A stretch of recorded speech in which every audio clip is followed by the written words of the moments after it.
Segitiga restitusi. Segitiga restitusi adalah suatu proses dialog yang dijalankan guru atau orang tua agar dapat menghasilkan murid yang mandiri dan bertanggung jawab. Segitiga restitusi yang pertama, menstabilkan identitas. Yang kedua, validasi tindakan yang salah.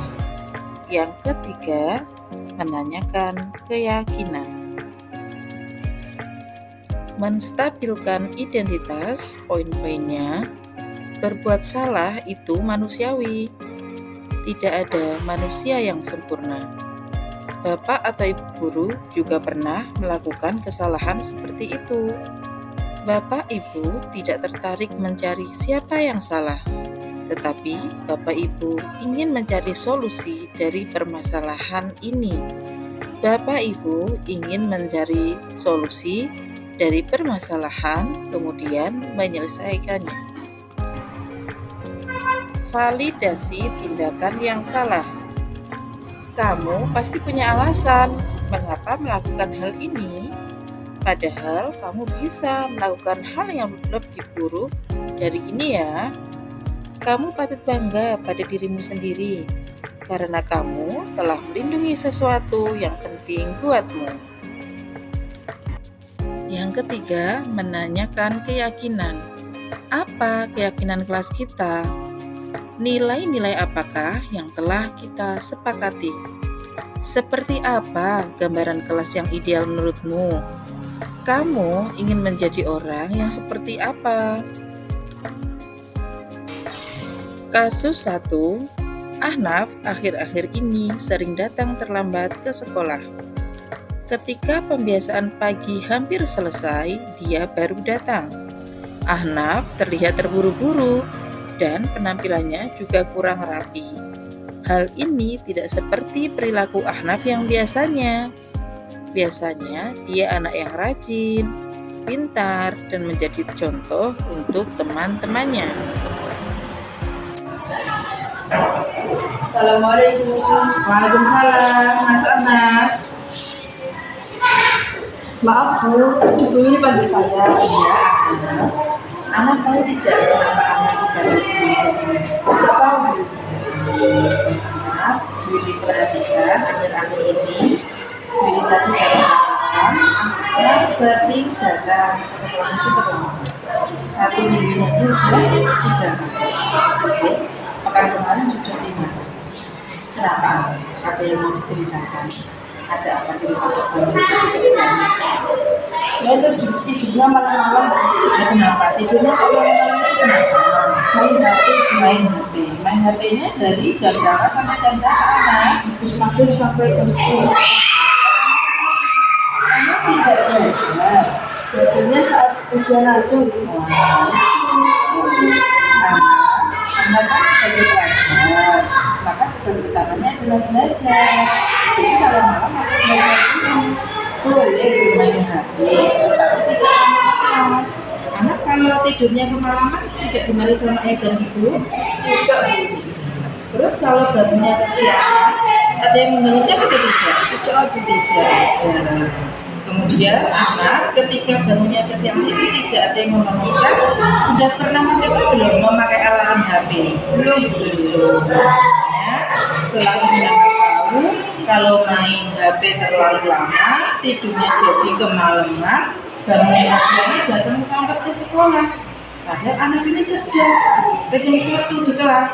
Tapi kalau datang ke sekolah selalu terlambat, menurun. Ya. Jadi anak nanti jangan lupa untuk main HP-nya dibatasi, jangan lama-lama, 1 jam saja atau 2 jam saja. Tidurnya jangan terlalu malam. Kemudian jangan lupa sebelum tidur dinyalakan alarm HP-nya ya. Bangunnya subuh. Anak tahu tidak keyakinan di kelas kita kalau masalah kedatangan itu bagaimana? Boleh tidak terlambat? Nah, keyakinan kelas kita tidak boleh terlambat, maka anak harus mematuhinya.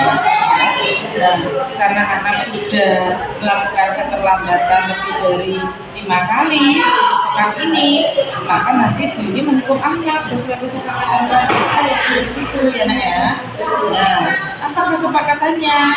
Kalau datang terlambat lebih dari 5 kali dalam 1 pekan, tidak boleh berangkat di jam kedua. Jadi besok masuk 2 hari tidak boleh istirahat di jam kedua ya anak-anak. Kemudian itu pesan Bu Yuli, tidurnya jangan terlalu lama, dikurangi bermain HP-nya. Setiap orang pasti pernah berbuat yang tidak benar. Tapi ketika kita merasa jalan kita sudah melenceng, kita wajib kembali ke jalan yang seperti itu ya Mas Anak ya. Dikurangi bermain HP-nya ya, tidurnya jangan lama. Oke, Mas Anak boleh belajar. Terima kasih Mas Anak ya. Lupa jadi yang baik ya, Le. Waalaikumsalam Mas Anak. Kasus 2, Meisya memanggil Lala dengan panggilan yang tidak disukai. Meisya juga suka mengolok-olok Lala. Padahal Meisya dan Lala berteman baik.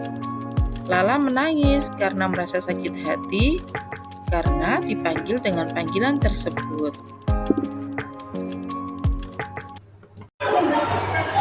Waalaikumsalam. Masuk Mbak Meisya.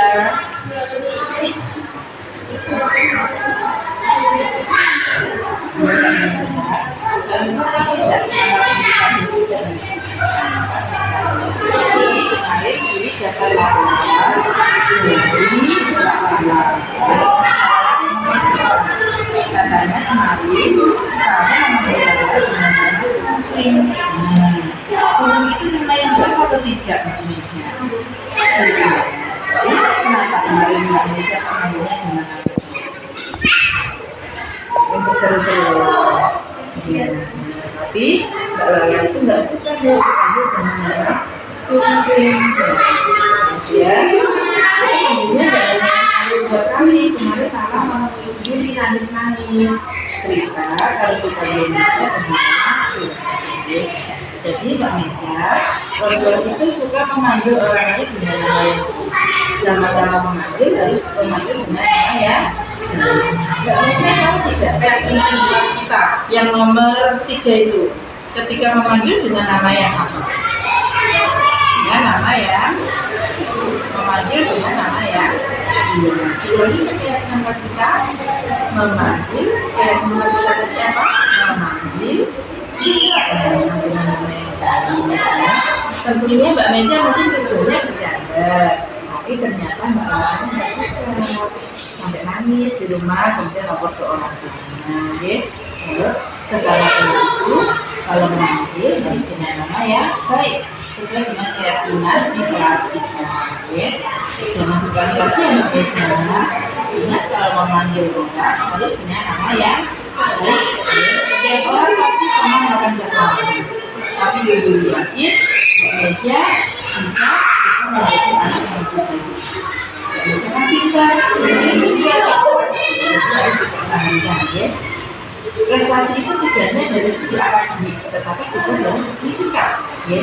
Kalau temannya itu nyaman dengan Mbak Meisya, maka Mbak Meisya pasti itu. Tapi kalau tidak nyaman, tentunya sedih. Oke, Mbak Meisya ya, bilang yakin loh. Terima kasih.